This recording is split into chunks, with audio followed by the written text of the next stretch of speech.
I'm Peter Rue, Deputy Director for the Center of Inclusive Leadership at Utsumaikan Asia Pacific University, and it's a pleasure to be talking to you this afternoon.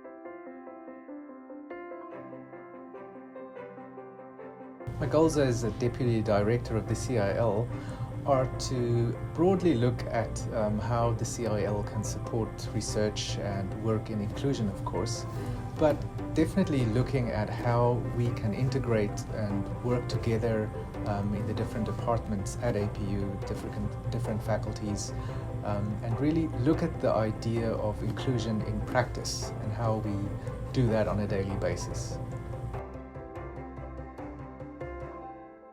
But I see us, expanding in the broad pillars of the CIL, expanding into research, integrating networks and expanding networks, especially across the world, with our alumni. So it's all to do with deepening this idea of inclusion and seeing how it translates into real life, into business practice, but definitely also in higher education. Well, I have a background in clinical psychology and a lot of experience in that field. And I later studied human resources and development in management, and a lot of teaching experience and some training too. So for me, I think a central thread has been connecting some of these ideas in the different disciplines, but really looking at what I feel passionate about is human potential and how humans can reach and challenge themselves to become the best versions of who they are. And so I feel quite lucky to be in this position now where I'm part of the CIL in this capacity, but also a member of the Educational Development and Learning Center here at APU.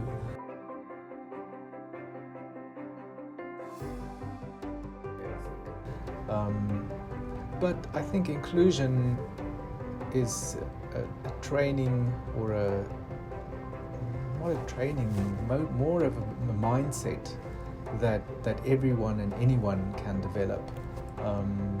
So we can get training in psychology and experience and all these things, but it's our mindset and our awareness that really makes the difference. It's our attitude that determines everything. And that's why I'm quite excited about the idea of inclusion, but also about the idea of self-growth and self-development, because the better we understand ourselves, the more likely it is we will understand one another and realize that we're all essentially the same. That categorizing people or creating boundaries between people because of labels or appearances or things we invent or imagine or are feared or scared of, that those things, if you go skin deep, they disappear completely. And I hope that our understanding, or mutual understanding, can help continue to erase those imaginary boundaries between us. So growing means self-growth, and challenging yourself and challenging others in your own growth to develop a keener sense of who you are and what your place is in the world. So what can the CIL do with this unique environment where there's such a confluence of diversity, different peoples, different languages, different communities? I always think that we can only really have an impact close to us.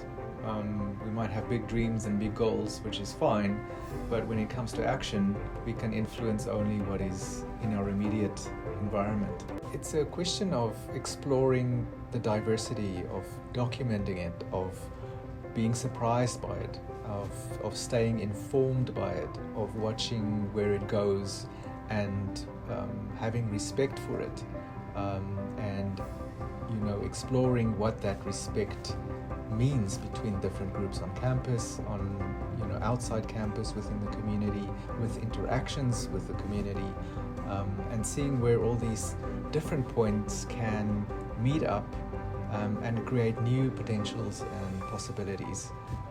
There's no need to integrate them forcibly, but there's definitely a need for appreciating what value each different path can offer. And I think the CIL is about trying to understand what that might be and documenting it, appreciating it, helping people to research it, helping students to value it, helping ourselves to learn through it.